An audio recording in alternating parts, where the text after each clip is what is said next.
Hi friends, welcome to Shaz kitchen. ഇന്ന് 2 kilo red velvet cake ഓവണില്ലാതെ വളരെ easy ആയിട്ട് എങ്ങനെ ഉണ്ടാക്കാമെന്ന് നോക്കാം. അതിനു മുമ്പ് ഈ ചാനൽ ആദ്യമായിട്ട് കാണുന്നവരാണെങ്കിൽ ആ റെഡ് ബട്ടണിൽ ഒന്ന് പ്രസ് ചെയ്ത് സബ്സ്ക്രൈബ് ചെയ്യണം. അടുത്തുള്ള ബെല്ലൈക്കൺ കൂടി പ്രസ് ചെയ്യാൻ മറക്കരുത്.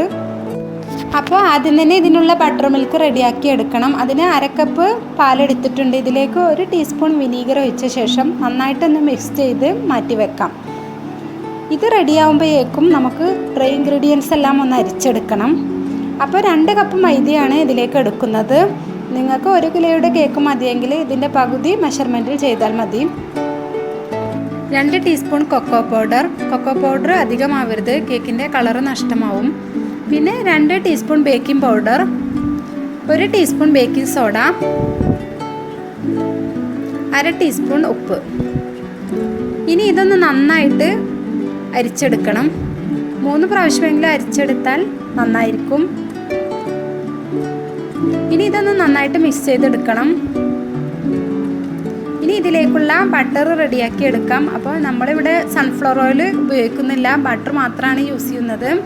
അപ്പോൾ അൺസാൾട്ടഡ് ബട്ടർ 100 ഗ്രാമാണ് എടുത്തിട്ടുള്ളത്. ഇനി ഇത് നന്നായിട്ടൊന്ന് ബീറ്റ് ചെയ്തെടുക്കണം. അപ്പോൾ നമ്മുടെ ബട്ടർ മിൽക്ക് റെഡി ആയിട്ടുണ്ട്. ഇതിലേക്ക് ആരോമാറ്റിക്കിൻ്റെ raspberry red food colour 2 tablespoon ചേർത്ത് കൊടുക്കണം. നിങ്ങൾ ജെൽ കളറാണ് യൂസ് ചെയ്യുന്നതെങ്കിൽ ഒരു 1.5 ടീസ്പൂൺ അല്ലെങ്കിൽ ഒരു 2 ടീസ്പൂൺ മതിയാവും. അപ്പോൾ കളറ് നോക്കിയിട്ട് നമുക്ക് ആവശ്യമുള്ളത് പിന്നീട് ചേർത്ത് കൊടുക്കാം. ഇനി ഇത് നന്നായിട്ടൊന്ന് മിക്സ് ചെയ്യണം. ഇനി ബീറ്റ് ചെയ്ത് വെച്ച ബട്ടറിലേക്ക് ഇത് കുറേശ്ശെയായിട്ട് ഒഴിച്ച് നന്നായിട്ടൊന്ന് ബീറ്റ് ചെയ്തെടുക്കണം. അപ്പോൾ ബാക്കിയുള്ള കളർ കൂടി ഇതിലേക്ക് ചേർത്ത് കൊടുക്കാം. അപ്പോൾ സൈഡൊക്കെ ഒന്നുകൂടി കളർ മിക്സായി വരാനുണ്ട്. അപ്പോൾ അതും കൂടി ചേർത്ത് നന്നായിട്ട് തന്നെ ഒന്നുകൂടി ബീറ്റ് ചെയ്തെടുക്കാം. ഞാനൊരു പരന്ന പാത്രത്തിലാണ് ഇത് ചെയ്തിട്ടുള്ളത്, അതുകൊണ്ട് തന്നെ ഇത് പുറത്തൊക്കെ നന്നായിട്ട് തെറിച്ച് പോകുന്നുണ്ട്. അപ്പോൾ നിങ്ങൾ ചെയ്യുമ്പോൾ ഒരു ഉയരമുള്ള പാത്രം എടുക്കുക. ഇതിലേക്ക് 6 മുട്ടയാണ് എടുത്തിട്ടുള്ളത്. ഇനി 2 ടീസ്പൂൺ വനില എസൻസ് ഒഴിച്ച ശേഷം നന്നായിട്ടൊന്ന് ബീറ്റ് ചെയ്തെടുക്കണം.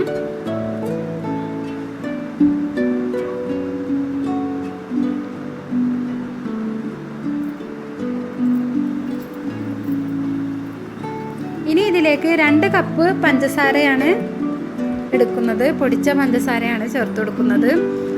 അപ്പോൾ 1ാമത്തെ കപ്പ് പഞ്ചസാര കുറേശ്ശെയായി ചേർത്ത് ഒന്ന് ബീറ്റ് ചെയ്തെടുക്കാം.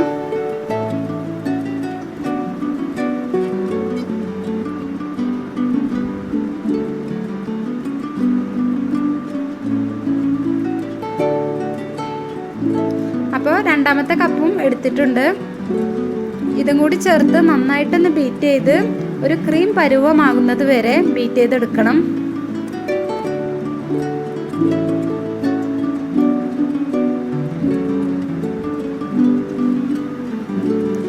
അപ്പോൾ നല്ല ക്രീം പരുവമായിട്ടുണ്ട്. ഇതിലേക്ക് നമ്മുടെ മിക്സ് ചെയ്ത കളറും ബട്ടറും കൂടി ഒഴിച്ചു കൊടുത്ത് ഒന്നുകൂടി നന്നായിട്ട് ബീറ്റ് ചെയ്തെടുക്കുക. ഈ സമയത്ത് നമുക്ക് അരിച്ചു വെച്ച ഡ്രൈ ഇൻഗ്രീഡിയൻസ് കുറേശ്ശെയായിട്ട് ഇതിലേക്ക് ഇട്ട് കൊടുത്ത് പതുക്കെ ഒന്ന് ബീറ്റ് ചെയ്തെടുക്കാം.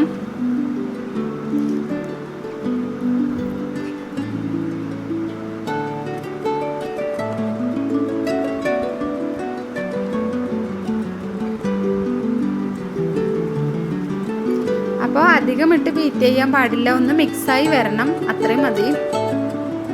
അപ്പോൾ നമ്മുടെ മുഴുവൻ ഡ്രൈ ഇൻഗ്രീഡിയൻസ് ഇതിലേക്ക് ചേർത്ത് കൊടുത്തിട്ടുണ്ട്. ഇനി ഇതും കൂടി ഒന്ന് ചെറുതായിട്ടൊന്ന് മിക്സ് ചെയ്തെടുക്കുക.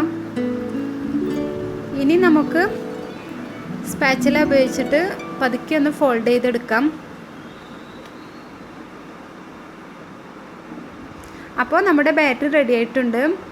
ഇനി ഒരു തട്ട് വെച്ചിട്ടുണ്ട്, അതിന് മുകളിലൊരു പാനും വെച്ചിട്ടുണ്ട്. ഇതിലേക്ക് കുറച്ച് ഓയിൽ അടിയിൽ മാത്രം പുരട്ടി കൊടുക്കുക. ഇനി ഇതിലേക്ക് നമ്മുടെ ബാറ്റർ ഒഴിച്ചു കൊടുക്കാം. അപ്പോൾ ലോ ഫ്ലെയിമിലിട്ട് വേണം ബേക്ക് ചെയ്യാനായിട്ട്. ഇനി ഇത് മൂടി വെക്കാം. ഒരു 45 മിനിറ്റിന് ശേഷം തുറന്ന് നോക്കാം.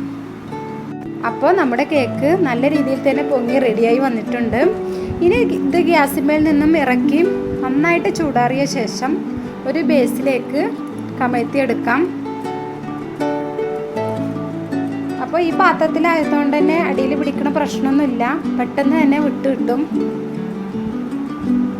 ഇനി ഇതൊരു 3 ലെയറാക്കി കട്ട് ചെയ്തെടുക്കണം. അപ്പോൾ ഇത് നല്ല സോഫ്റ്റ് ആയതുകൊണ്ട് തന്നെ കട്ട് ചെയ്യുമ്പോൾ ശ്രദ്ധിക്കണം, പൊടിഞ്ഞു പോകാൻ ചാൻസ് ഉണ്ട്. അപ്പോൾ ഇത് 3 ലെയറാക്കി കട്ട് ചെയ്തെടുത്തിട്ടുണ്ട്. ക്രീം ചീസ് ഫ്രോസ്റ്റിംഗ് ആണല്ലോ സാധാരണ നമ്മൾ റെഡ് വെൽവെറ്റിന് ചെയ്യാറുള്ളത്. പക്ഷെ അത് മാത്രമായിട്ട് ചെയ്യുമ്പോൾ എല്ലാവർക്കും അതിൻ്റെ ടേസ്റ്റ് അത്ര കണ്ട് ഇഷ്ടാവില്ല. അതുകൊണ്ട് തന്നെ അതിലേക്ക് ഒരു 1.5 കപ്പ് വിപ്പിംഗ് ക്രീം കൂടി എടുത്തിട്ടുണ്ട്. റിച്ച് ഗോൾഡിൻ്റെ വിപ്പിംഗ് ക്രീമാണ് ഞാൻ എടുത്തിട്ടുള്ളത്. ഇതിലേക്ക് ഒരു 2 ടേബിൾ സ്പൂൺ പൊടിച്ച പഞ്ചസാര ചേർത്ത് നന്നായിട്ടൊന്ന് തിക്കായി വരുന്നത് വരെ ബീറ്റ് ചെയ്തെടുക്കണം. അപ്പോൾ ക്രീം നല്ല സ്റ്റിഫായിട്ട് വന്നിട്ടുണ്ട്. ഇനി ഇതിലേക്ക് ഒരു 200 ഗ്രാം ക്രീം ചീസ് ചേർത്ത് കൊടുക്കണം. അപ്പോൾ ഇത് നമ്മൾ വീട്ടിലുണ്ടാക്കുകയാണെങ്കിൽ കുറഞ്ഞ ചിലവിൽ ഉണ്ടാക്കിയെടുക്കാം. പുറത്തുനിന്ന് വാങ്ങിക്കുമ്പോൾ നല്ല റേറ്റാണ് ഇതിന്. ഇനി ഇതിലേക്ക് ഒരു 2 ടീസ്പൂൺ വനില എസൻസും 2-3 ടേബിൾ സ്പൂൺ ഐസിങ് ഷുഗറും ചേർത്ത് കൊടുക്കണം. ഇനി ഇത് നന്നായിട്ടൊന്ന് ബീറ്റ് ചെയ്തെടുക്കണം. അപ്പോൾ നമുക്ക് മധുരം പോരാന്ന് തോന്നുകയാണെങ്കിൽ ഒരു ടേബിൾ സ്പൂൺ കൂടി ഐസിങ് ഷുഗർ ചേർത്ത് കൊടുക്കാം. ഞാനിവിടെ ഒരു ടേബിൾ സ്പൂൺ കൂടി ഐസിങ് ഷുഗർ ചേർത്ത് കൊടുക്കുന്നുണ്ട്. ഇനി ഇതൊന്നുകൂടി നന്നായിട്ട് ബീറ്റ് ചെയ്ത ശേഷം ഇതിലേക്ക് കുറച്ചായി വിപ്പിംഗ് ക്രീം ചേർത്ത് കൊടുക്കണം. എന്നിട്ട് പതുക്കെ ഫോൾഡ് ചെയ്തെടുക്കണം. ബാക്കിയുള്ളതും കൂടി ചേർത്ത് നേരത്തെ പറഞ്ഞതുപോലെ തന്നെ പതുക്കെ ഫോൾഡ് ചെയ്തെടുക്കണം.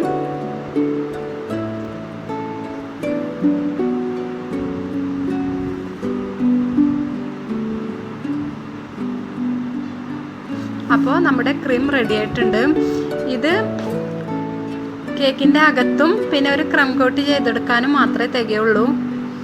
പിന്നെ പുറത്ത് ഞാൻ വിപ്പിംഗ് ക്രീം വെച്ചാണ് ഫിനിഷ് ചെയ്യുന്നത്. അപ്പോൾ മൊത്തത്തിൽ ഒരു 2 കപ്പ് വിപ്പിംഗ് ക്രീം ഇതിനാവശ്യമായിട്ട് വരുന്നുണ്ട്. ഇനി നമുക്ക് കേക്ക് ഐസിങ് ചെയ്യാനായിട്ട് തുടങ്ങാം. അപ്പോൾ ഫസ്റ്റത്തെ ലെയർ ഷുഗർ സിറപ്പ് ഒഴിച്ച് നന്നായിട്ടൊന്ന് വെറ്റാക്കി എടുക്കണം. ഇനി ഇതിലേക്ക് ക്രീം സ്പ്രെഡ് ചെയ്ത് കൊടുക്കാം.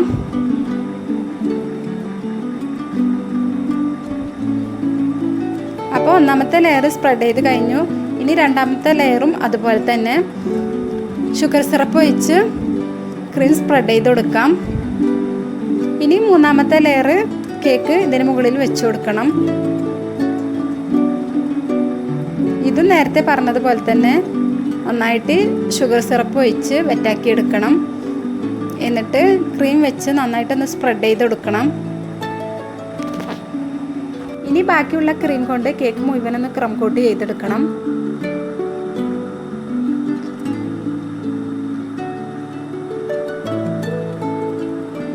അപ്പോൾ സൈഡിലുള്ള ഹോൾസ് എല്ലാം അടച്ച് ഒന്ന് ക്രം കോട്ട് ചെയ്തെടുത്തിട്ടുണ്ട്. ഇനി ഇതൊരു 10 മിനിറ്റ് ഫ്രീസറിൽ വെച്ച ശേഷം പുറത്തെടുത്ത് ഇത് ഫൈനൽ കോട്ട് ചെയ്തെടുക്കാം. അപ്പോൾ ഞാൻ സാധാരണ വിപ്പിംഗ് ക്രീം കൊണ്ടാണ് ഇത് ഫൈനൽ കോട്ട് ചെയ്തിട്ടുള്ളത്. ഇനി ഇതൊന്നും നമുക്ക് ഡെക്കറേറ്റ് ചെയ്തെടുക്കണം. 1/2 കിലോയുടെ ഹേർട്ട് ഷേപ്പിലൊരു കേക്ക് ടിന്ന് എടുത്തിട്ടുണ്ട്. ഇത് കേക്കിൻ്റെ നടുവിലായിട്ട് വെച്ച് കൊടുക്കണം. അപ്പോൾ നേരത്തെ കേക്കിൻ്റെ മുകൾ ഭാഗം കട്ട് ചെയ്ത് മിക്സിയിലിട്ട് നന്നായിട്ട് പൊടിച്ചെടുത്തിട്ടുണ്ട്. ഇത് ഒരു അരിപ്പയിലൂടെ കേക്കിന് മുകളിലൂടെ വിതറി കൊടുക്കണം. അപ്പോൾ സൈഡിലൊക്കെ ആവുന്ന വിധത്തിൽ സൈഡൊന്ന് പൊക്കി പിടിച്ചെടുത്താൽ മതി. കേക്ക് ടിൻ്റെ എടുത്ത് മാറ്റിയിട്ടുണ്ട്. ഇവിടെ നമുക്ക് പേര് എഴുതിയെടുക്കാം. അപ്പോൾ ഇതിൻ്റെ മുകളിൽ ഞാൻ ചോക്ലേറ്റിൻ്റെ 2-3 ഡിസൈൻ കൂടി വെച്ച് കൊടുത്തിട്ടുണ്ട്. അപ്പോൾ നിങ്ങൾക്ക് ഈ വീഡിയോ ഇഷ്ടമായിട്ടുണ്ടെങ്കിൽ കൂട്ടുകാരുമായി ഷെയർ ചെയ്യാനും ലൈക്ക് ചെയ്യാനും കമൻ്റ് അറിയിക്കാനും മറക്കരുത്. Thank you.